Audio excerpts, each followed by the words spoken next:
Buenas noches, gracias a todos y en especial a nuestros panelistas. Yo creo que todos ustedes tienen mucho que aportar.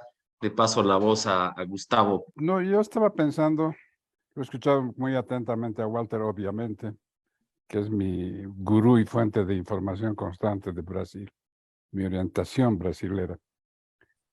Pero antes que hablar de la proyección externa de Brasil, yo creo que valdría la pena un par de palabras sobre el gobierno de Lula y los problemas que tiene al frente.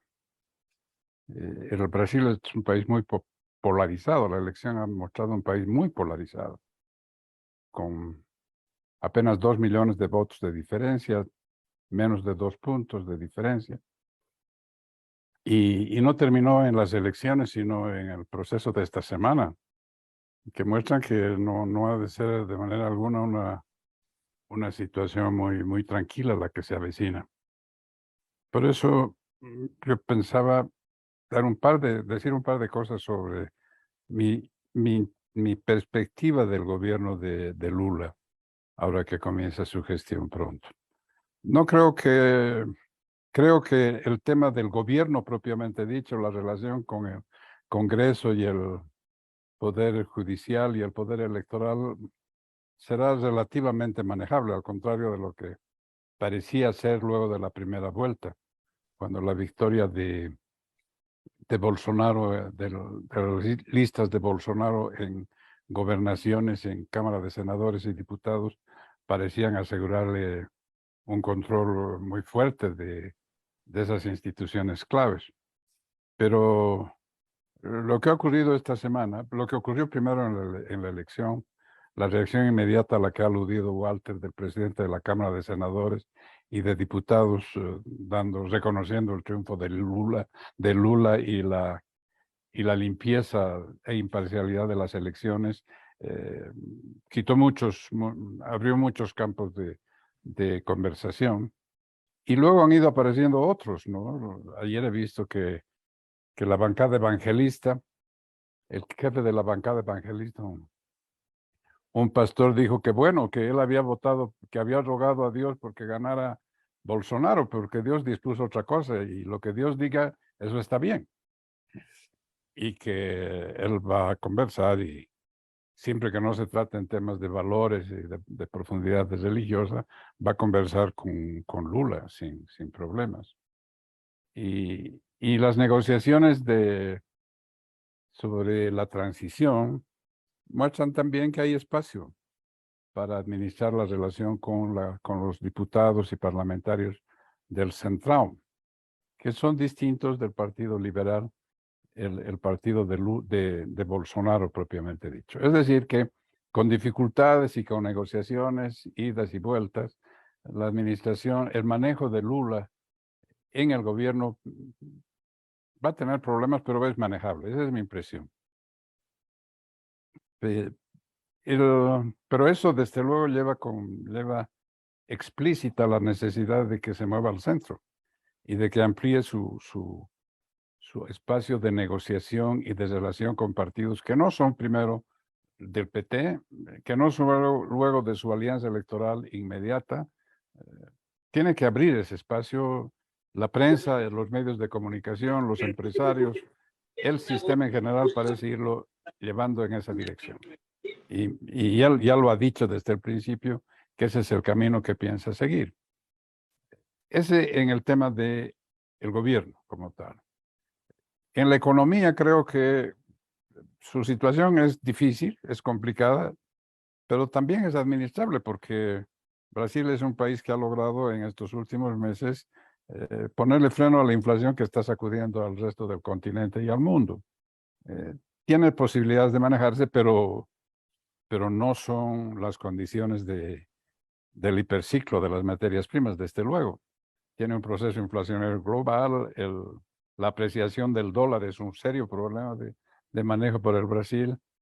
Los mercados de capital han de estar más cerrados, menos posibilidades de inversión.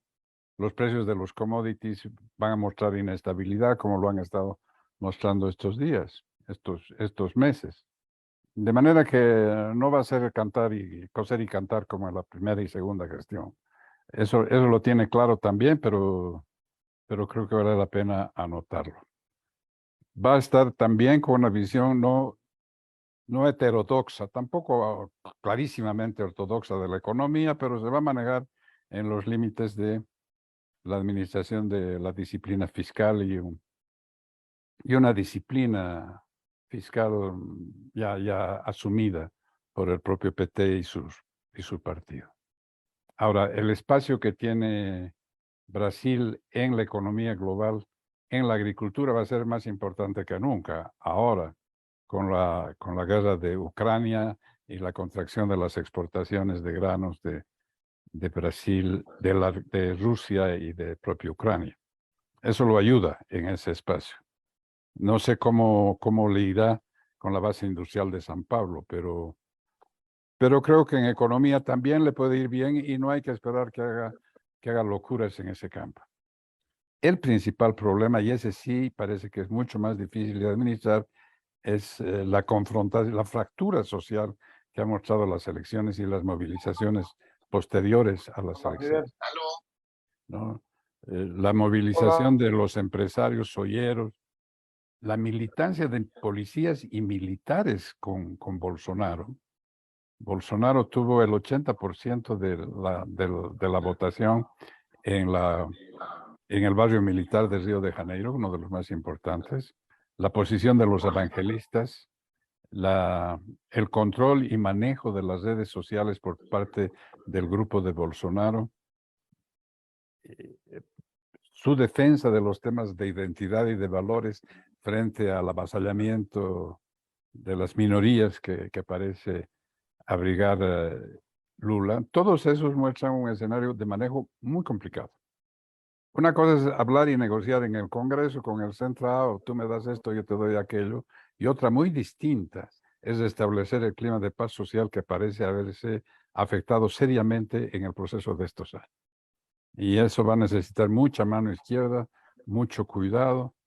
No sé cómo le irá a ir finalmente, pero ese es un terreno en el que va a tener que trabajar mucho. Creo que, como ha dicho Walter, su horizonte en política exterior es más amplio y es mejor porque está muy bien recibido en Occidente, desde luego, Estados Unidos, Francia, Inglaterra, los países de la Unión Europea reaccionaron de inmediato para cristalizar efectivamente su victoria en las elecciones en la segunda vuelta del pasado domingo. Lo consideran todos y creo que con razón como un defensor de la democracia en el momento en que más se lo necesita. No están pensando solo en Bolsonaro, están pensando también en Trump, están pensando también en la primera ministra de Italia, están pensando también en lo que puede pasar en Francia con Macron asediado. Es decir, así de izquierda, con una posición de izquierda y todo, en el mundo se ve a Lula más como un defensor de la democracia que como un líder de la izquierda radical de América Latina, cosa que no necesariamente se aprecia así en el continente, particularmente aquí en Bolivia, donde se lo asocia casi inmediatamente con Evo Morales y con esas posiciones. Yo creo que además internacionalmente, tanto en el BRICS como por la naturaleza de su manejo anterior, creo que él va a tener una buena relación, una buena posición en la administración de las relaciones con Rusia y con China.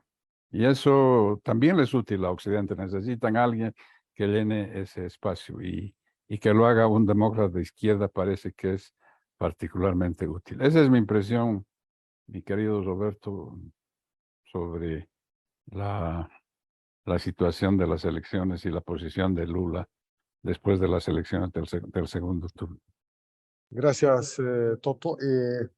Gonzalo Mendieta me ha dejado una preguntita suelta por acá, que tal vez valdría la pena que la contestes ahora antes de entrar al tema, al comentario de Eduardo, y es justamente esta referencia que acabas de hacer a la percepción que se tiene en general en Bolivia sobre Lula y su estrecha vinculación a Evo Morales y al periodo que hemos vivido, donde claramente se debilitó la democracia y Lula y Marco Aurelio García y su intervención fueron actores sobresalientes para sostener esas violaciones a la democracia que se sucedieron con la reelección de Evo Morales, etcétera, ¿no? Entonces, la pregunta es, ¿hasta qué punto puede suponerse que Lula vuelve a ser un soporte del gobierno de Bolivia? Porque claro, lo que haga aquí tampoco va a afectar en gran medida su imagen. Bolivia es un país muy marginal, no va a afectar grandemente su imagen en el mundo como se ha planteado ahora. No sé cómo la ven ustedes, Walter y Toto. A ver, si me permites, yo reaccionaré casi de inmediato. Primero, creo que hay que tener cuidado en ese análisis. Si hay algo claro, es que la izquierda radical tuvo una opción y la perdió. Que ni Maduro ni Ortega son los abanderados de la izquierda. Y ahí es bueno mirar la forma como se están administrando Petro y Boric a propósito de este tema para luego concluir en qué es lo que Lula podría hacer en ese espacio. Petro acaba de volver de una reunión con Maduro en la que parece que no se llevaron muy bien, pero de todas maneras, o por lo menos con mucho entusiasmo, si uno lee lo que dice El País a propósito de ese encuentro, en una reunión en la que Maduro aceptó pedir de inmediato su reincorporación a la Comisión Interamericana de Derechos Humanos, pese a que Petro le dijo con toda claridad que la significación que tenía ese paso. Y luego también se sumó a la lógica de participar y de volver a ingresar, de reorganizar, revitalizar la Comunidad Andina de Naciones, con la inclusión de Chile incluido. Ese es el espacio en el que se está moviendo la izquierda latinoamericana. Es una izquierda democrática que tiene muchas diferencias con la izquierda radical que en su momento encarnaban Chávez y Evo Morales y Correa. Boric también ha hecho declaraciones muy duras respecto del régimen de Maduro y del régimen de Ortega, de manera que en esa línea no los puedes poner. En ese espacio, ¿dónde se puede mover Lula? Ese Lula que acabo de decirles que en la política interna tiene que moverse al centro. En la región también tiene que moverse al centro izquierda, esa es mi impresión. Yo no veo a Lula tratando de revivir a Maduro, a Ortega y a Evo Morales como los caudillos del proceso latinoamericano. No les es útil de manera alguna, ni dentro del Brasil, ni fuera del Brasil, ni en el escenario latinoamericano. No sé, Walter, si quieres añadir algo.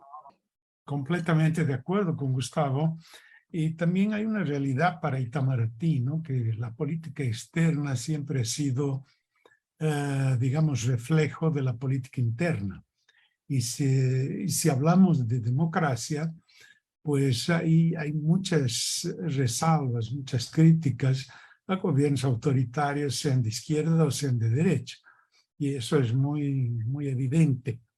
Ahora, hay una realidad que también hay que anotar, ¿no? Es cómo Bolivia ha tratado a Brasil con total desprecio a la orientación de Bolsonaro. Son 3 años que no hay embajador de Bolivia en Brasilia, ¿no? Y eso parece casi una ruptura de relaciones. Claro que eso nadie ha notado. Tal vez yo que me dedico al tema. Pero es muy importante cómo Bolsonaro ha tratado a Bolivia. Con todo respeto, Evo Morales ha venido a la toma de posesión de Bolsonaro, se ha tratado con, digamos, como dicen en Itamaraty, ¿cómo se llama? Tenemos relaciones correctas. Cuando quieren decir que no hay nada más Entusiasmo. que relaciones formales. Entonces yo pienso que en este momento el gobierno de Bolivia va a querer restablecer con Lula. Me parece normal, pero Bolivia medio que está en falta con Brasil en ese sentido, por dar un cariz ideológico a una relación que para Bolivia es muy importante, pero Brasil también. pero eso tiene que ser recíproco, ¿no? Como puedo recordar aquí otros casos, cuando Lula estaba sí, ya había sido presidente y fue elegido George Bush. Ahí todo el mundo decía, ¿cómo se va a entender con un republicano? Pero la verdad es de que había necesidad y se han entendido muy bien, porque han hablado de temas que eran de interés para los dos países. Yo quería preguntarle a Toto a propósito de su exposición inicial sobre las dificultades del gobierno de Lula. ¿Qué va a pasar con un Lula con la situación fiscal restringida, que no es la misma que tenía un Brasil que ofrecía obras de infraestructura? Sabemos con qué otras consecuencias, pero los gobiernos de Lula fueron más holgados, incluso para facilitarle una política exterior más presente. ¿Qué pasa con un Brasil fiscalmente limitado en ese rostro exterior? Eso es lo que dije en mi presentación, que va a ser más difícil. Es un escenario muy distinto del que tuvo entonces, aunque a su favor cuenta el espacio mayor que va a tener en la economía internacional la producción de alimentos del Brasil.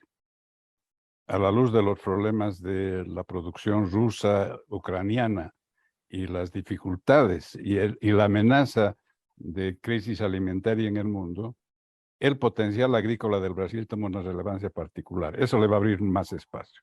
Más su posición en el Amazonas, y que ya ha venido anunciándose una apertura, y han habido señales concretas de Noruega y otros países.